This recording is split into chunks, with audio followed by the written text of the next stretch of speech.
नाही, हे बघा 29 सप्टेंबरला सरकारसोबत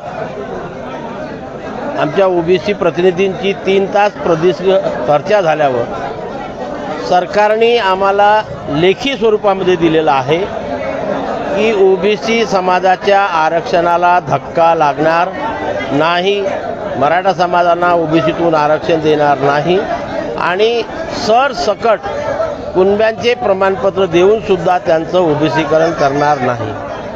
आपण 29 सप्टेंबरनंतर आता जवळजवळ डिसेंबर महिना संपत आलेला आहे, 3 महिने झाले।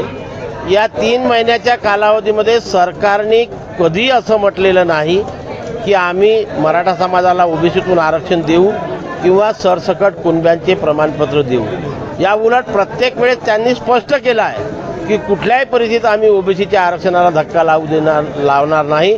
अमृत नोनी आर्थो प्लस ये एक प्रूवन फॉर्मूला है। इसमें मौजूद नोनी फल के गुण और आयुर्वेदिक जड़ी बूटियां शरीर को जरूरी पोषक तत्व देने के साथ साथ हड्डियों और जोड़ों के घिसने, उनमें होने वाले सूजन और दर्द को रोकने में मदद करता है। दर्द मुक्त जीवन के लिए अमृत नोनी आर्थो प्लस। आणि सरसकट कुणब्यांचे प्रमाणपत्र देणार नाही।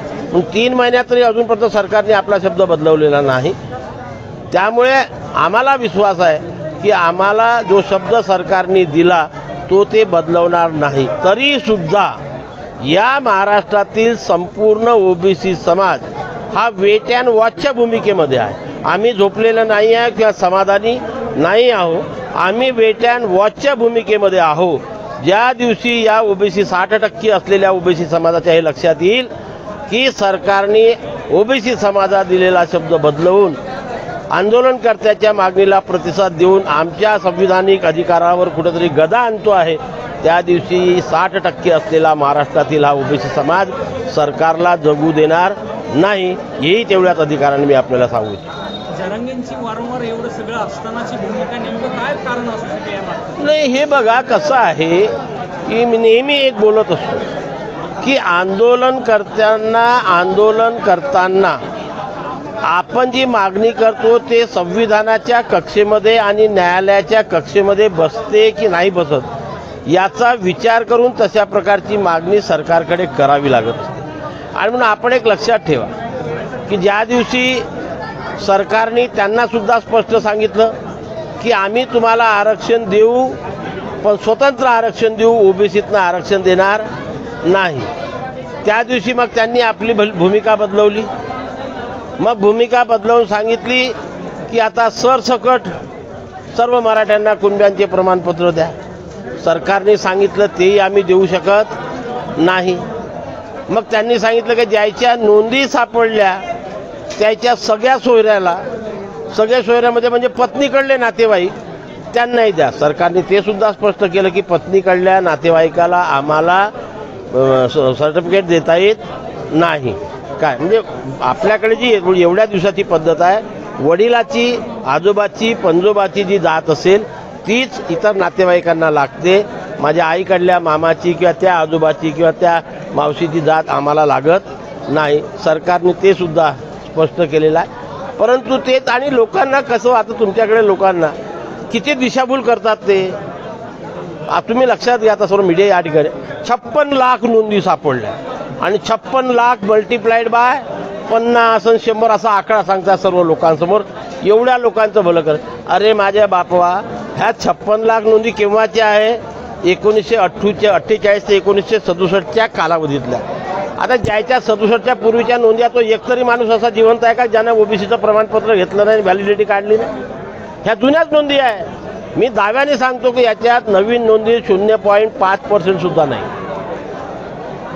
0.5%, मी हे दाव्याने सांगतो। नाही त्यांनी दाव्याने सांगा की ह्या नोंदी या नव्याने सापडलेल्या आहेत।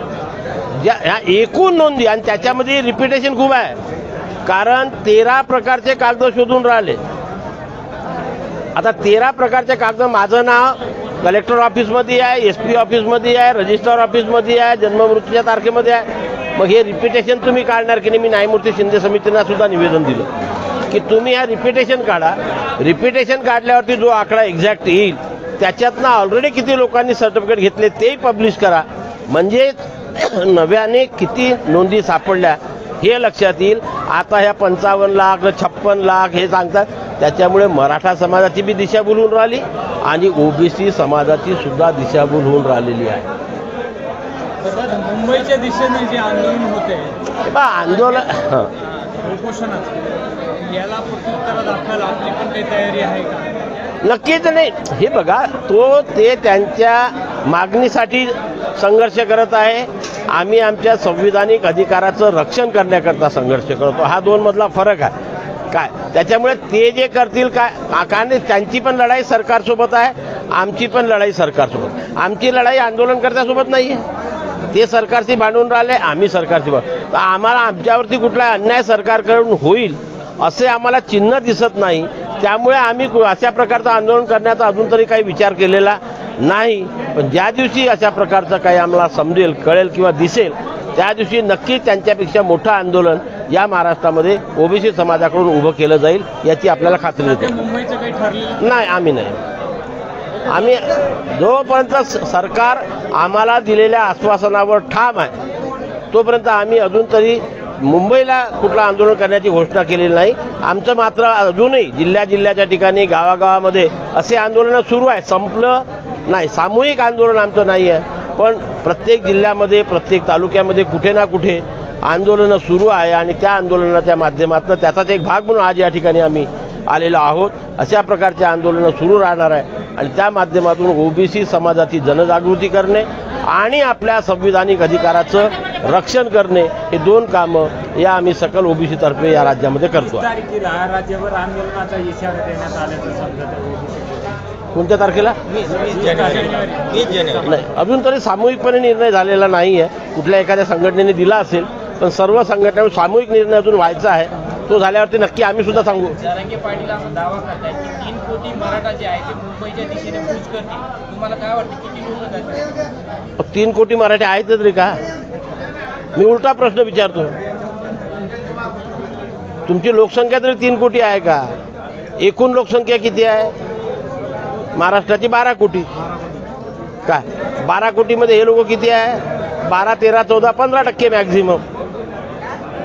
काय मग 12 कोटीच्या 15% काढा तुम्ही, किती होते? आणि त्याच्यातले का 100% जाणार आहे का घराला कुलप लावून? बोलताना कुठंतरी आधार पाहिजे असतो. ते आता कसे आहे, त्याच्यामध्ये आम्ही 5 कोटी आहोत, आम्ही 6 कोटी आहोत. कुठून मला सांगा? 12 कोटीपैकी 6 कोटी ते आहेत. आम्ही कुठं गेलो? कुणबी मराठा, कुणबी मराठा, लेवा पाटील, लेवा पाटीदार, लेवा, हे जोडून म्हणते आम्ही एवढं. हे कायले जाईन त्याच्यासोबत? हे ऑलरेडी ओबीसी मध्ये आहे. ज्या जाती ऑलरेडी ओबीसी मध्ये आहे, पण ते समजतात की हे आमच्या मराठा समाजाचा एक भाग आहे.